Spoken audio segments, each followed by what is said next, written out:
Hace algunas semanas una mujer de 78 años cruzó la puerta de mi consultorio con un andar lento, pesado, casi arrastrado. No era su cuerpo el que estaba cansado, era algo mucho más profundo. Se sentó frente a mí, apretó su bolso contra el pecho como si fuera un salvavidas y, sin que yo le hiciera una sola pregunta, dejó caer una frase que todavía resuena en mi cabeza. Doctor, vengo a confesar la vida que no me atreví a vivir. Pero durante los siguientes 40 minutos esa mujer abrió una herida tras otra. No hablaba solo de errores, hablaba de silencios, de decisiones que nunca tomo, de palabras que se quedaron atrapadas en su garganta durante décadas.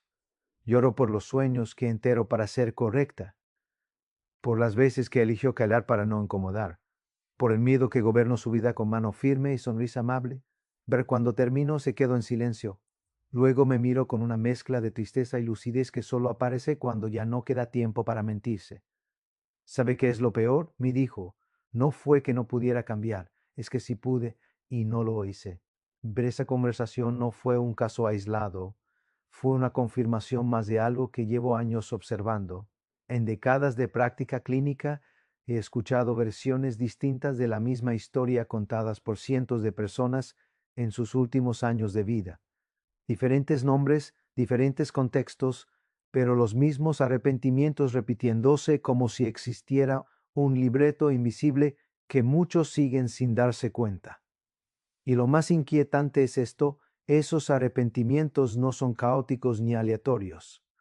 Siguen patrones claros, predecibles, evitables. No estás viendo este contenido para sentir culpa ni para lamentarte por lo que ya pasó. Esto no es un juicio al pasado. Es una advertencia para el presente, una linterna que apunta a los lugares donde otros tropezaron para que tú no lo hagas. Porque el verdadero valor de los arrepentimientos ajenos no está en su dolor, sino en la claridad brutal que ofrecen. Si tienes 30, 40 o 50 años, aún tienes margen real de maniobra, y si estás en tus 60 o 70, déjame decirte algo con total honestidad, mientras respiras, todavía puedes elegir distinto. Nunca es tarde para soltar lo que te ahoga y empezar a vivir con más verdad del respira profundo. Lo que sigue puede incomodarte un poco, pero cada palabra nace de historias reales, de lágrimas reales y de la sabiduría que solo llega cuando ya no hay nada que demostrar. El primer gran arrepentimiento aparece una y otra vez, aunque pocos se atreven a nombrarlo con claridad. Debí soltar a esa persona mucho antes. Recuerdo a Enrique, un hombre de 82 años que llegó a consulta empujado por su hija. Él no quería venir. Decía que ya no tenía sentido hablar de nada. Había pasado 53 años casado con una mujer que, según sus propias palabras, ya más lo respetó ni lo amó de verdad. Más de medio siglo compartiendo una casa donde el desprecio era cotidiano, donde cada conversación se sentía como caminar sobre vidrio roto. Le pregunté con cuidado por qué nunca se fue. Su respuesta fue una lista que he escuchado incontables veces: los hijos, el dinero, la imagen, la costumbre, el miedo a quedarse solo. Pero cuando bajamos más profundo, apareció la verdad desnuda. Pensé que si me esforzaba más, si era mejor, ella cambiaría. Ver ese pensamiento destruye más vidas de las que imaginamos. Enrique sacrificó su dignidad emocional intentando salvar una relación que nunca fue un refugio. Cuando su esposa murió, no sintió alivio ni paz, sintió vacío. Se dio cuenta de que había entregado su vida a una esperanza que nunca se materializó. Este arrepentimiento no se limita a las parejas. Aparece en amistades que drenan, en familiares que manipulan, en jefes que humilan, en vínculos donde el afecto siempre es condicional. La trampa psicológica es peligrosa porque se disfraza de virtud. Confundimos aguantar con ser fuerte. Creemos que resistir el maltrato nos hace nobles cuando en realidad nos va apagando por dentro. Después de años escuchando estas historias, descubrí algo revelador. Las personas no se arrepienten de las relaciones que terminaron. Se arrepienten de las que prolongaron cuando ya sabían que estaban rotas. Pero no es la ruptura lo que duele con los años. Es el tiempo entregado a algo que nunca iba a florecer. Es la energía desperdiciada intentando salvar a alguien que no quería cambiar. Soltar no es fracasar. Soltar es un acto de inteligencia emocional. Es entender que tu bienestar no puede depender de que otra persona se transforme. Es elegir la paz por encima de la esperanza vacía. Pero en una de nuestras últimas sesiones, Enrique me dijo algo que resume todo esto. Este arrepentimiento, pero lo más triste no es que ella nunca cambió. Lo más triste es que yo tampoco cambie de decisión.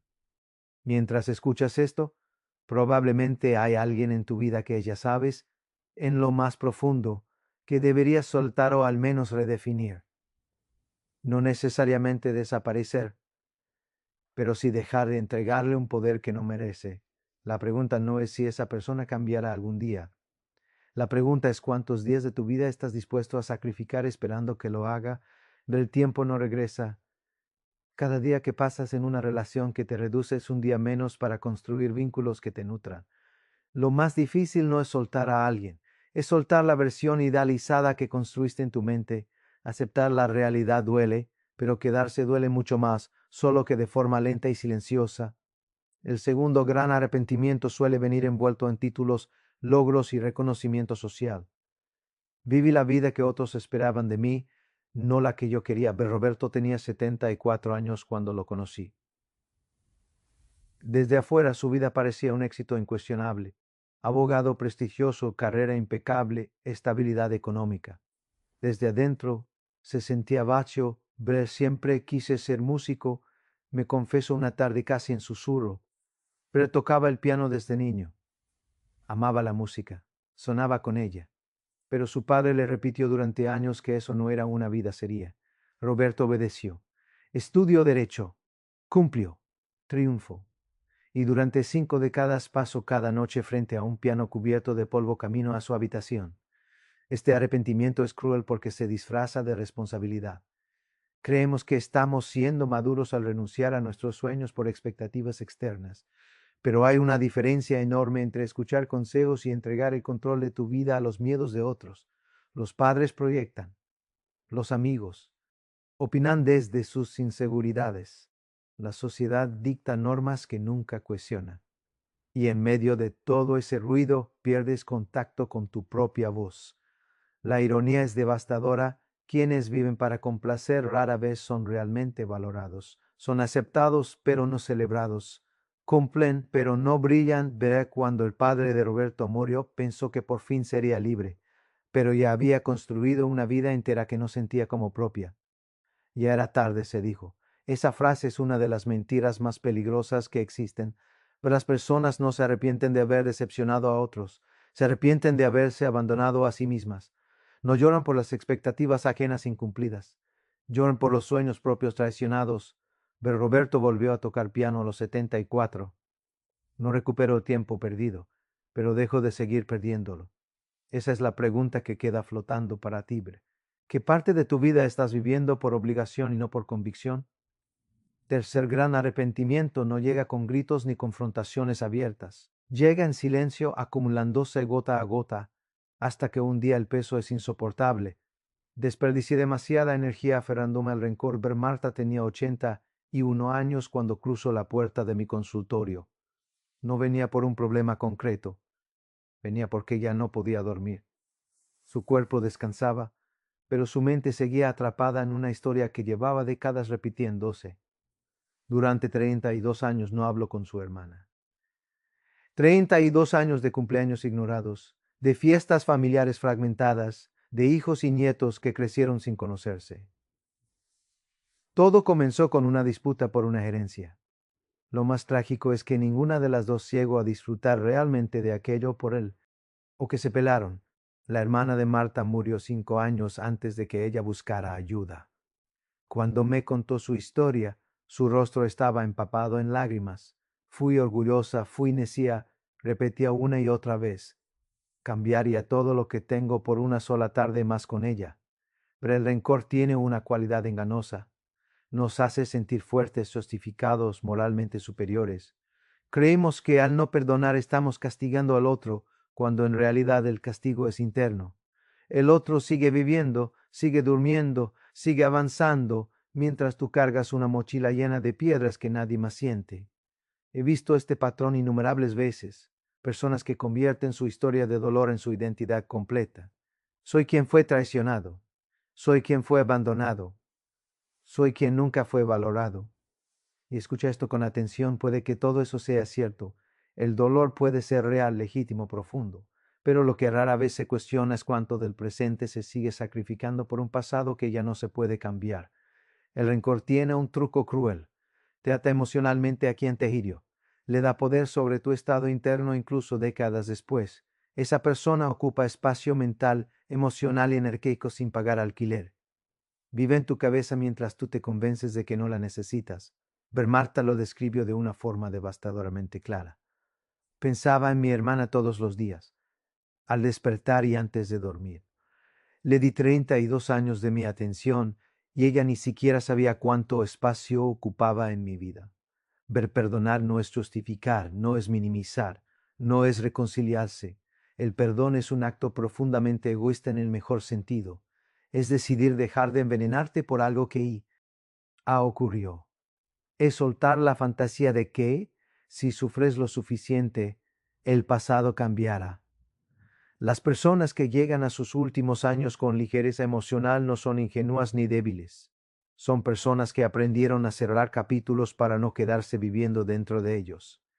Entendieron que la vida es demasiado corta para seguir librando guerras que ya terminaron, pero el rencor roba dos veces. Primero cuando ocurre la herida original, y luego cada día que decides seguir aferrado a ella. Marta no pudo recuperar los años perdidos, pero decidió no seguir perdiendo los que le quedaban. El tercer gran arrepentimiento no es haber sido herido, es haber convertido esa herida en un hogar permanente. El cuarto arrepentimiento no suele verse como algo negativo hasta que ya es demasiado tarde. No me arriesgué cuando pude. Elegí la seguridad una y otra vez, pero Fernando tenía 76 años y una lista guardada en el cajón de su mesa de noche. 37 cosas que siempre quiso hacer y nunca hizo. Aprender un idioma, viajar, iniciar un pequeño negocio, escribir un libro, invitar a salir a alguien que le gustaba. 37 puertas cerradas por una sola razón, el miedo disfrazado de prudencia. Cada decisión tenía una justificación lógica. No era el momento, no había suficiente dinero, si salía mal, si hacía el ridículo. Y la frase más peligrosa de todas, el año que viene. Este arrepentimiento es traicionero porque no llega con una crisis visible, no hay un colapso, simplemente un día te das cuenta de que llevas años sobreviviendo en lugar de vivir. La zona de confort cumple su promesa de seguridad, pero cobra un precio altísimo, la ausencia de emoción, de crecimiento, de vitalidad.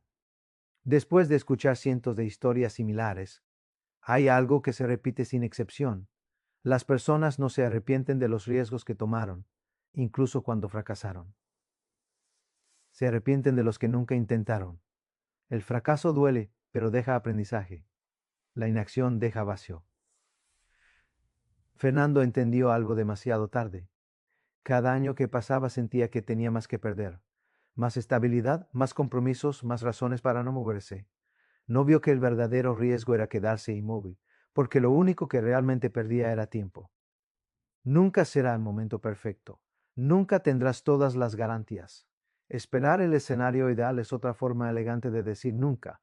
La vida real no funciona con condiciones perfectas.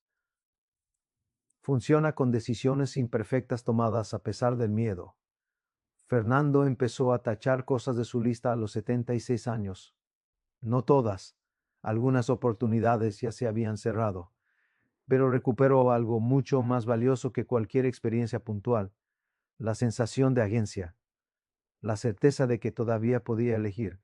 Ver el quinto gran arrepentimiento es quizás el más silencioso y devastador. Pospuse mi felicidad esperando el momento correcto. Ver Clara tenía 79 años y había vivido toda su vida en modo espera. Cuando termine de estudiar, cuando consiga estabilidad, cuando me case, cuando los hijos crezcan, cuando me jubile.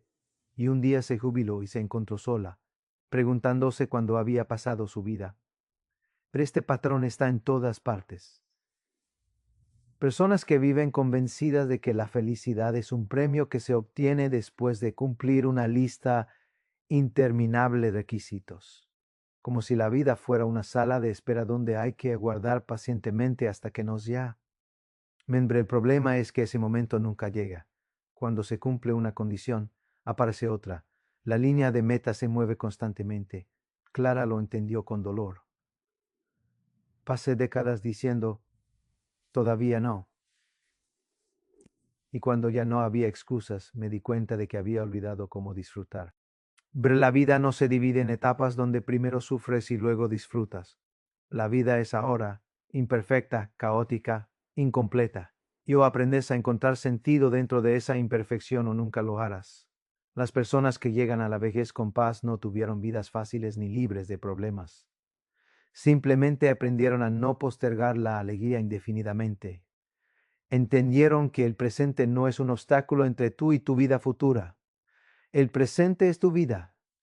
Cada día vivido en modo preparación es un día que no regresa, y acumular suficientes días así lo que se convierte en un profundo arrepentimiento. Clara aprendió a estar presente a los 79, no porque todo se resolviera, sino porque dejó de esperar una vida sin problemas para permitirse vivir. Ahora que estos 5 arrepentimientos empiezan a tomar forma, surge una pregunta inevitable: ¿qué haces con esta información? Porque entender no es lo mismo que cambiar. El conocimiento no transforma conductas por sí solo. Cambiar implica incomodidad voluntaria, y ahí es donde la mayoría se detiene. Llegar a este punto suele generar una falsa sensación de claridad. Muchas personas sienten que ya entendieron el mensaje, que ahora ven sus patrones, que algo se acomodó internamente. Pero aquí aparece la brecha más peligrosa de todas, la distancia entre comprender y transformar. Porque saber no cambia nada por sí solo. Sentir tampoco. El verdadero sí. Cambio exige algo que la mayoría intenta evitar a toda costa: incomodidad consciente.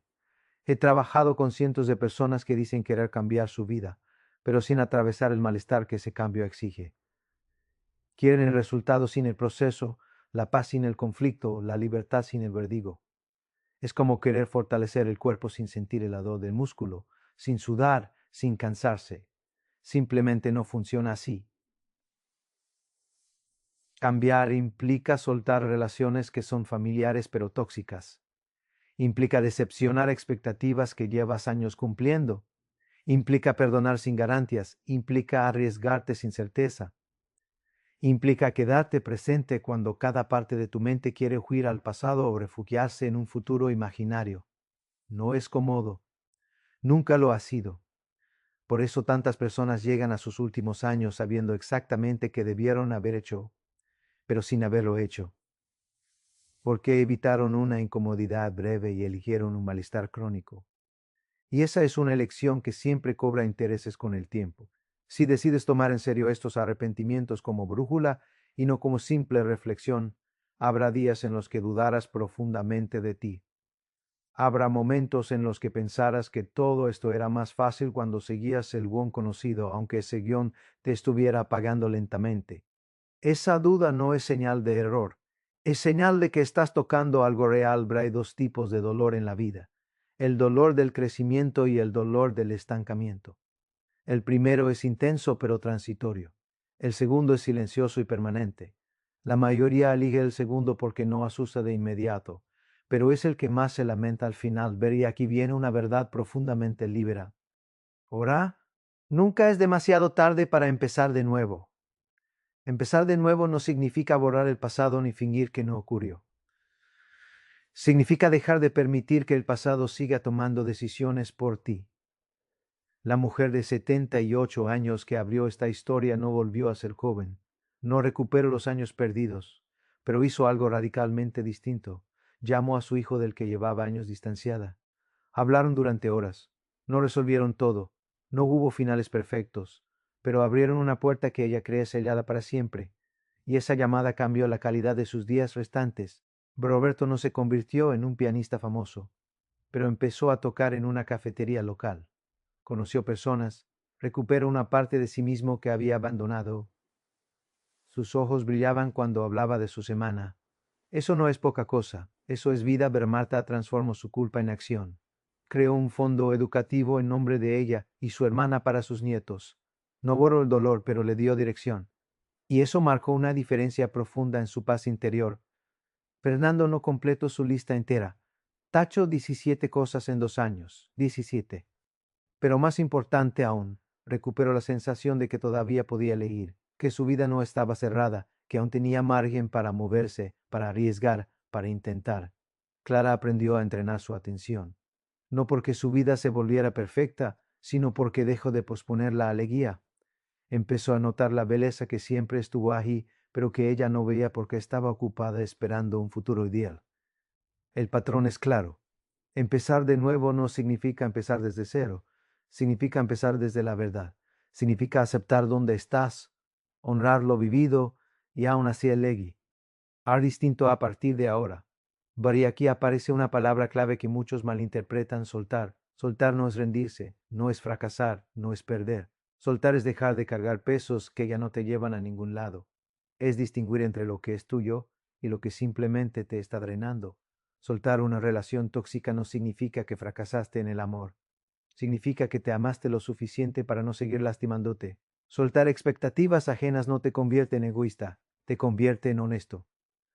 Soltar el rencor no significa que lo que te hicieron estuvo bien. Significa que dejaste de pagar un precio diario por algo que ya ocurrió. Pero soltar el miedo al riesgo no significa imprudencia. Significa valorar la experiencia de vivir por encima de la ilusión de control absoluto. Soltar la idea del después no es irresponsabilidad. Es dejar de usar el futuro como excusa para no estar presente ahora. Ese es el equipaje que impide avanzar. No son las circunstancias externas, son las cargas internas que te niegas a dejar. Entonces, ¿qué haces con todo esto? Porque puedes cerrar este contenido, sentir que fue interesante, quizá incluso inspirador, y mañana seguir exactamente igual. O puedes hacer algo incómodo pero transformador. Pero el primer paso no es cambiarlo todo. Es mirarte con una honestidad tan cruda que incomode. Preguntarte sin maquillaje emocional: ¿hay alguien en mi vida que sé, en lo más profundo, que debería soltar o redefinir? ¿Estoy viviendo mi vida o interpretando un papel que otros escribieron para mí? ¿Qué rencor sigo cargando que solo me pesa a mí? ¿A quién le estoy dando poder sobre mi paz por negarme a perdonar? ¿Qué riesgo he estado postergando por miedo? ¿Qué parte de mi felicidad sigo aplazando para un después que no está garantizado? Pero no intentes responder todas. De hecho, intentar hacerlo todo a la vez es la forma más segura de no cambiar nada. Solo una de estas preguntas, si se responde con honestidad, es suficiente para transformar una vida entera. El segundo paso es entender que el cambio real no es dramático.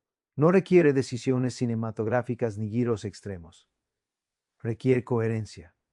Pequeñas decisiones alineadas con quien realmente quieres ser. Es una conversación incómoda hoy, un límite mañana, un no que abre espacio para un sí más auténtico, pero el coraje no aparece de golpe. Se construye como un músculo. Riesgos pequeños hoy crean valentía mayor mañana. No es glamoroso, es acumulativo y funciona. El tercer paso es darte permiso para ser imperfecto en el proceso. Vas a dudar, vas a retroceder. Habrá días en los que extrañes la comodidad de tus viejos patrones, incluso si te danaban. Eso no significa que estés fallando, significa que estás dejando de anestesiarte. Ver el progreso no es lineal. Es irregular, caótico y profundamente humano. Esperar perfección es otra forma de postergación. Y aquí hay algo crucial que debes entender con total claridad. Estos arrepentimientos no son inevitables, no son el destino natural de la vejez, son el resultado de decisiones repetidas en la misma dirección equivocada, pequeñas traiciones a uno mismo que, con el tiempo, se convierten en identidad. Pero cada patrón puede romperse, cada decisión puede modificarse, cada día ofrece una oportunidad, pequeña pero real, de elegir distinto. Las personas que compartieron estas historias no lo hicieron para que sientas lástima, lo hicieron para entregarte un mapa. Marcaron los acantilados donde ellos cayeron para que tú no tengas que hacerlo. Hay un momento silencioso que casi nadie menciona cuando se habla de envejecimiento. No aparece en estadísticas ni en discursos motivacionales. Es ese instante íntimo, generalmente al final del día, cuando todo se aquieta y no hay distracciones suficientes para tapar la voz interna. En ese momento, ya no importa lo que aparentas ni lo que otros creen de ti. Solo queda la verdad desnuda de cómo te sientes con la vida que has vivido, pero algunas personas llegan a ese instante con serenidad, no porque su vida haya sido perfecta, sino porque fue auténtica. Otras llegan con una sensación difusa de vacío, con una lista mental